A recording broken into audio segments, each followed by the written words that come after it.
Last week it was all about the full moon, so this week it's about the sun. It is. It's about the sun changing signs. Every 30 days the sun goes from one sign of the zodiac to the next, and on Tuesday it goes from the fixed earth sign of Taurus into the mutable air sign of Gemini, which lightens things up for everybody. So it should be good weather as well.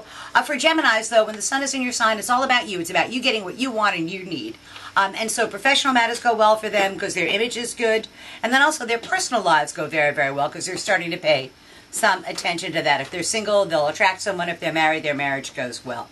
For Cancers, it's in their 12th house. So it's time for them to take a step back and look over the last year, keep the things that they like, and kick to the curb the things that they didn't like. It's a good time for introspection and review rather than action.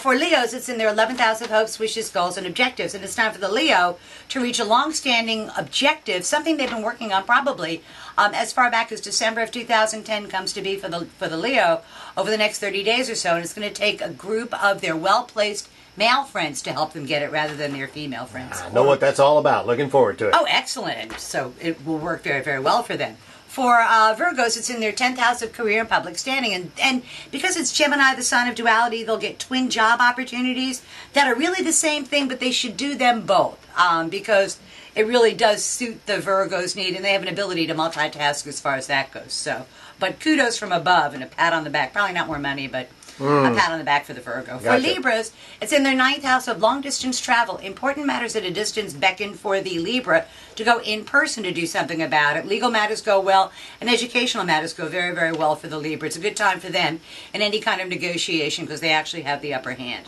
For Scorpios, it's in their 8th house of other people's money flowing their way. It's time for Scorpios to do a state of the finance check.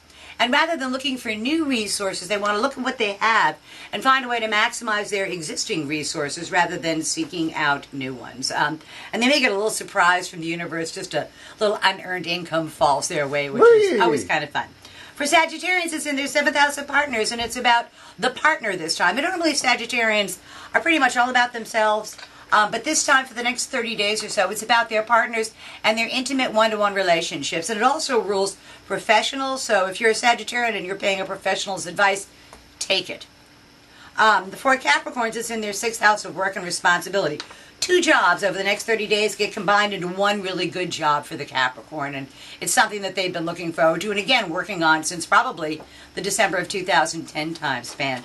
For Aquarians, it's all about having fun. It's all about the good time. It's all about love and romance, and it's their favorite time to fall in love. So if they're single, they'll attract someone. If they're married, they fall back in love with their partner. It's a very creative, fertile time for Aquarians in every sense of the word. Oh, yes. Yes, so for Pisces, it's in their 4th house of home, and they're getting 2 different stories at home, and they're not really sure which one to believe. And they may get some clarity over that at the new moon this coming week, and that's really what they need to know what they should do about it. For Aries, it's in their 3rd house of day-to-day living. The pace of their day-to-day living picks up to warp speed, and something happens. They either get asked to write something or communication, but they find a way to use their words to make more money for them and to ease the quality of their life. And then for the last line for Taurus, it's all about making more money. It's all about them earning an income. It's not money falling out of the sky on them, but they get a really good opportunity to make more money using their latent skills and talents rather than having to learn another one. So, and I say to Tauruses like Pat who work all the time for other people, it's about time they work for themselves. So that's tomorrow's news today for the new moon, for the sun entering the sign of Gemini on Tuesday. Look forward to it. Sounds like good news. See you next week. Even better news then. Woo, like it. Thanks.